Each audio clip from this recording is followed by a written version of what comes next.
Historic homes, white steeples, a downtown in bloom. The shoreline, perfection. Cape Ann's Manchester by the Sea even has a gazebo on the water. It's as pretty as can be. Oh, and the popular town beach sings. There's been times I'm walking across the sand and I'm like, what's that? And then I remember right, it's singing. Cheryl Marshall is the maestro here, the director of Parks and Recreation. Let's see if she'll make some music for us. Nothing. Sometimes if it's too dry, today is a little dry, it won't sing. Actually, the relative quiet is what residents and visitors love. Singing Beach is the one place where crowds can be tricky. It is a small parking lot and a big beach. The non-resident parking is Monday through Friday. Get here early because it does sell out on a beautiful day, and also bring cash. On weekends, non-residents are welcome to walk on. It's $7 each. Changing stalls and showers offer convenience. Concessions mean you can travel light, and plenty do. While parking's a challenge, getting here is not. Just a half-mile down the road, the Newbury-Rockport commuter train pulls in. The staff gets to know the train schedule because all of a sudden you'll see the parade of people coming up. Rather ride than walk? Looking good. Scott Bumpus has you covered. The store's been here probably almost 60 years, and I believe I'm the third or maybe fourth owner. Ready to go. Seaside Cycle has a fleet of hybrid bikes available to rent every day but Sunday. Explore and enjoy the harbor views. Which brings us to another way to avoid the parking pickle in Manchester by the Sea. The expanded town dock is just a tank away by boat.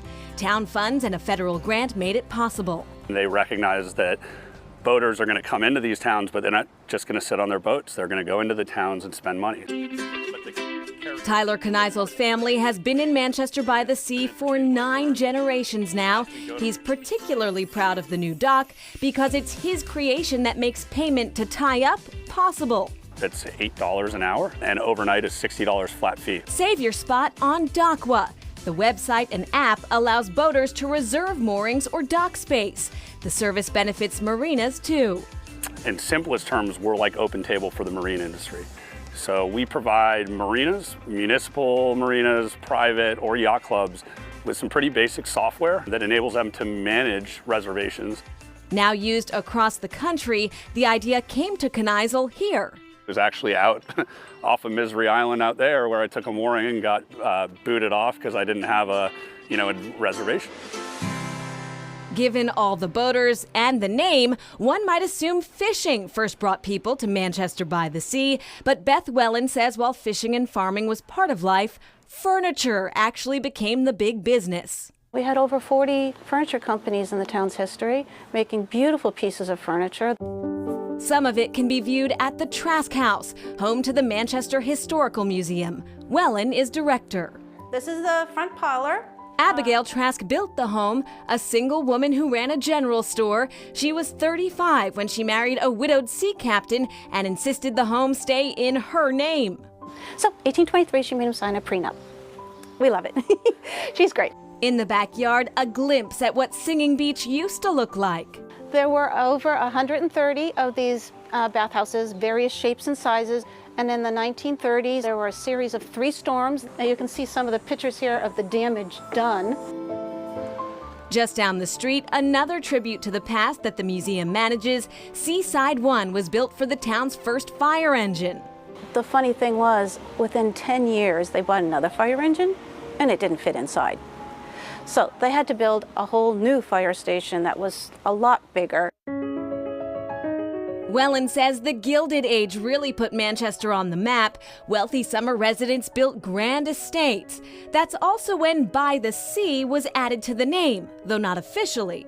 It had been in use for 100 years when they finally decided at a town meeting, somebody proposed, hey, can we become Manchester by the Sea? It's on all the old postcards. And in 1990 is when the name officially became By the Sea.